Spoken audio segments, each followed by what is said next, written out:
Morning, thank you very much for having us. Now, Murray, what are your greatest concerns about the new developments on this new particular bill? Look, maybe I should tell a little story about how we got here. This law to amend all the other laws governing our intelligence agency, our national security body. There is a growing concern in South Africa that the state security body is not subject to enough public oversight. It's not accountable to the public. There's too much secrecy around what they're doing, and there's not enough controls to prevent abuses of power. I mean, these are bodies that have extraordinary power over citizens.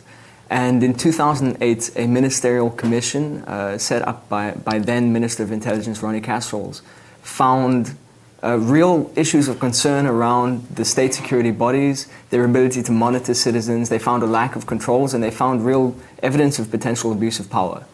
So there was serious need to introduce new rules to the state security body. Unfortunately, this law, the General Intelligence Laws Amendment Act, hasn't come far enough in addressing those concerns. We really feel that there is a lot of room for the monitoring of communications of ordinary citizens. We know that there's evidence of social movement leaders, community leaders being harassed by a state security agency. And so there was a real need for regulation here, and that regulation hasn't come to be. And I think that the law itself is a big disappointment in that way.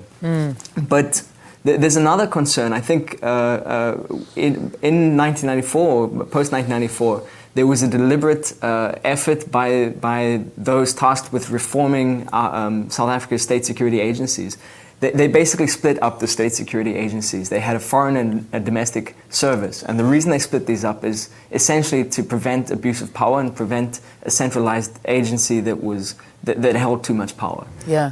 And what this amendment law has done is brought them back together. So you're seeing like a super state security agency. Okay. And so there's a real concern that what we're actually seeing, the big picture, is a rising security state, which has extraordinary power over other parts of government and not enough accountability to the public. No, I mean, this is not exclusive to South Africa. I mean, some democratic countries have some sort of censorship. Do you feel the media is being gagged?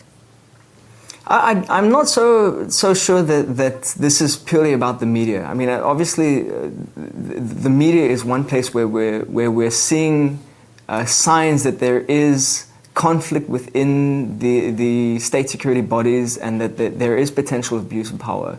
But this is, I do believe this is part of a pattern that you see globally, where you see within democracies, you see an increasing centralization and consolidation of the bodies tasked with state security. And the reason that this is a concern is that it's really about controlling citizens.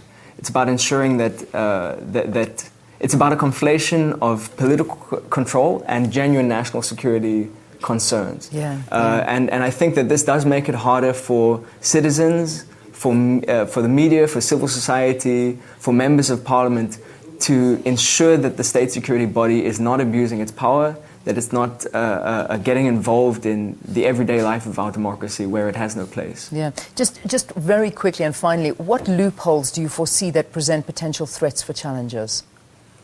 The biggest problem here is that this law does not provide the regulation we needed to ensure that citizens' emails, their communication, their SMSs or phone calls are not being monitored. And there's evidence that this has happened in the past, that there's been this abuse of power. We need laws and rules in place to ensure that it doesn't happen, and we haven't seen that.